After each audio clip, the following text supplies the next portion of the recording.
Hello दोस्तों, welcome back to my channel Gyan Duniya. आज हम जंतुऊतक एनिमल टिश्यूज के मोस्ट इम्पॉर्टेंट क्वेश्चन इस क्लास में कवर करेंगे। जिसमें पहला प्रश्न है, आनुवांशिकी का जनक किसे कहा जाता है? आनुवांशिकी का जनक किसे कहा जाता है? Darwin, Mendel, Lamarck, Huxley.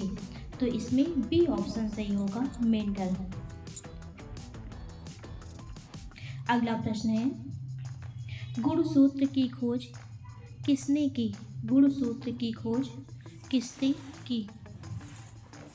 Watson, वार्डेयर, क्रिक, डार्विन। तो इसमें बी ऑप्शन सही होगा, वार्डेयर। गुणसूत्र की खोज वार्डेयर ने की। अगला प्रश्न है, मनुष्य के शरीर में कुल कितने गुणसूत्र होते हैं? मनुष्य के शरीर में कुल कितने गुणसूत्र होते हैं? 44, 46, 48, 23। तो इसमें बी ऑप्शन सही होगा, 46। अगला प्रश्न है, मनुष्य में लिंग निर्धारण किससे होता है? मनुष्य में लिंग निर्धारण किससे होता है?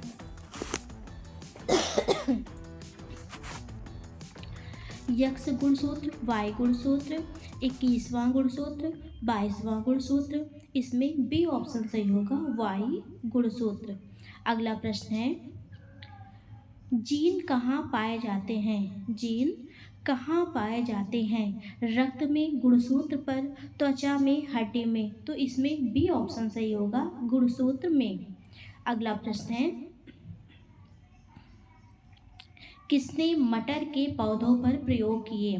किसने मटर के पौधों पर प्रयोग किए? Mendel, Darwin, Morgan, Lamarck. तो इसमें ए ऑप्शन सही होगा, मेंडल।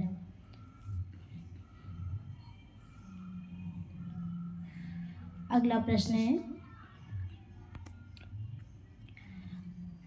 मानव कोशिका में कितने जोड़े गुणसूत्र पाए जाते हैं? मानव कोशिका में कितने जोड़े गुणसूत्र पाए जाते हैं? 20, 22, 23, 24। तो इसमें सी ऑप्शन सही होगा, 23 जोड़े। 23 जोड़े। अगला प्रश्न है,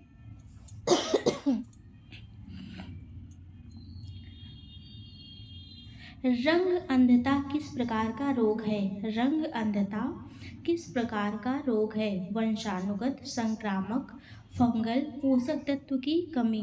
तो इसमें ए ऑप्शन सही होगा, वंशानुगत। वंशानुगत। अगला प्रश्न है, हीमोफीलिया किससे संबंधित है? हीमोफीलिया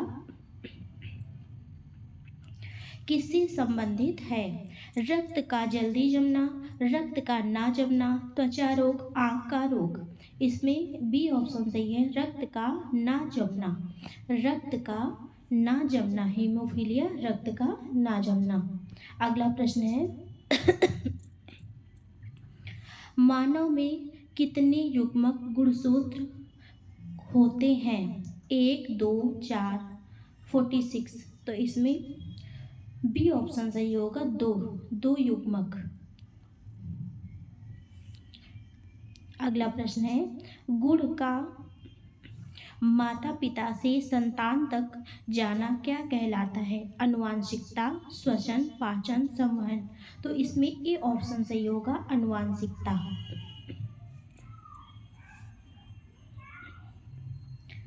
गुणसूत्र किसमें पाए जाते हैं?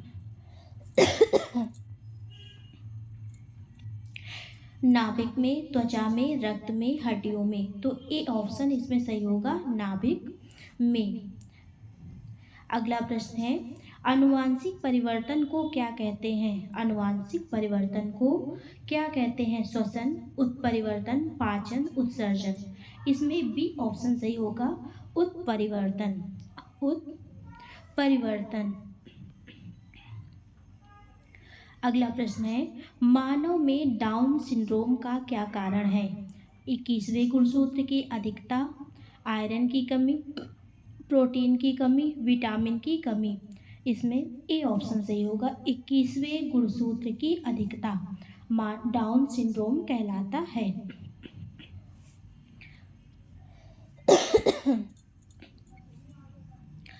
अगला प्रश्न है, किस नियम के अनुसार एक गुण दूसरे गुण से स्वतंत्र होता है? एक गुण दूसरे गुण से स्वतंत्र होता है। प्रभुत्व का नियम, स्वतंत्र वर्गीकरण का नियम, पृथक्करण का नियम, संकरण का नियम। तो इसमें बी ऑप्शन सही होगा, स्वतंत्र वर्गीकरण का नियम। अगला प्रश्न है, जीन का मुख्य कार्य क्या है? जीन का मुख्य कार्य क्या होता है? भोजन बनाना, गुणों को नियंत्रित करना, रक्त बनाना, ऊर्जा देना। तो इसमें बी ऑप्शन सही होगा, गुणों को नियंत्रित करना जीन का कार्य होता है। अगला प्रश्न है, गुणसूत्र किससे बड़े होते हैं? गुणसूत्र किससे बने होते हैं? प्रोटीन, आनुवांशिक पदार्थ, वसा, जल। तो इसमें बी ऑप्शन सही होगा, आनुवांशिक पदार्थ। गुणसूत्र किससे बने होते हैं? आनुवांशिक पदार्थ से। अगला प्रश्न है, किस रोग में रंगों का भेद नहीं कर पाता? किस रोग में रंगों का भेद मनुष्य नहीं कर पाता है? कौन सा रोग है? दृष्टि दोष, रंग अंधता, मोतियाबिंद, रतौंधे। तो इसमें बी ऑप्शन सही होगा, रंग अंधता। रंग अंधता। अगला प्रश्न है, जीवों में विविधता मुख्यतः किस कारण होती है? जीवों में विविधता मुख्यतः किस कारण होती है? तापमान, उत्परिवर्तन, प्रकाश, भोजन। तो इसमें बी ऑप्शन सही होगा, उत्परिवर्तन। उत्परिवर्तन। अगला प्रश्न है, वंशानुगत गुण किसके द्वारा संचरित होते हैं? वंशानुगत गुण किसके द्वारा संचरित होते हैं? रक्त, जीन, त्वचा, हड्डी। तो इसमें बी ऑप्शन सही होगा, जीन। जीन। अगला प्रश्न है, मानव में कितने ऑटोसोम जोड़े होते हैं? 20, 21, 22, 23। तो इसमें सी ऑप्शन सही होगा, 22। कितने ऑटोसोम होते हैं? 22।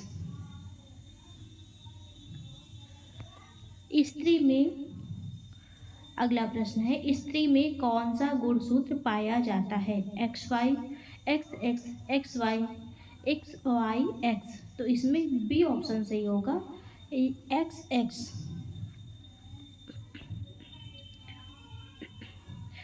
अगला प्रश्न है, पुरुष में कौन सा गुणसूत्र पाया जाता है? पुरुष में कौन सा गुणसूत्र पाया जाता है? XX, XY, XY, XYY। तो इसमें बी ऑप्शन सही होगा, XY। और अगला प्रश्न है, कोशिका विभाजन का कौन सा प्रकार गुणसूत्र संख्या आधी कर देता है? मिथोसिस, मियोसिस, अंकुरण, संयोजन। तो इसमें बी ऑप्शन सही होगा, मियोसिस। कोशिका विभाजन का कौन सा प्रकार गुणसूत्र संख्या आधी कर देता है? तो वो कौन सा है? मियोसिस। इसमें बी ऑप्शन सही होगा। अगला प्रश्न है, किसने गुणों के पृथक्करण का सिद्धांत दिया? गुणों के पृथक्करण का सिद्धांत किसने दिया? Mendel, Darwin, Watson, Hardy. तो इसमें ए ऑप्शन सही होगा, मेंडल ने दिया। अगला प्रश्न है, आनुवांशिकता किससे होती है? आनुवांशिकता किससे होती है? कोशिका द्रव्य से, जीन से, रक्त से, हड्डी से। तो इसमें बी ऑप्शन सही होगा, जीन से। अगला प्रश्न है, जो गुण छिप जाते हैं उन्हें क्या कहा जाता है? जो गुण छिप जाते हैं उन्हें क्या कहा जाता है? प्रधान, अप्रमुख, सामान्य, स्थिर। तो उन्हें अप्रमुख कहा जाता है। इसमें बी ऑप्शन सही होगा। अगला प्रश्न है, गुणों में परिवर्तन किस प्रक्रिया में होता है? गुणों में परिवर्तन किस प्रक्रिया में होता है? श्वसन, उत्परिवर्तन, पाचन, चयापचय। तो इसमें बी ऑप्शन सही होगा, उत्परिवर्तन। अगला प्रश्न है, गुणसूत्र कितने प्रकार के होते हैं? गुणसूत्र कितने प्रकार के होते हैं? 1, 2, 3, 4। तो इसमें बी ऑप्शन सही होगा, 2 प्रकार। अगला प्रश्न है, जिस पर जीन स्थिर होते हैं वह क्या क्या है? जिस पर जीन स्थिर होते हैं वह क्या है? तो रक्त, त्वचा, गुणसूत्र, जल। तो इसमें सी ऑप्शन सही होगा, जल। गुणसूत्र, गुणसूत्र जिस पर जीन स्थिर होते वह क्या है? गुणसूत्र। सी ऑप्शन सही होगा, गुणसूत्र। Thank you for watching.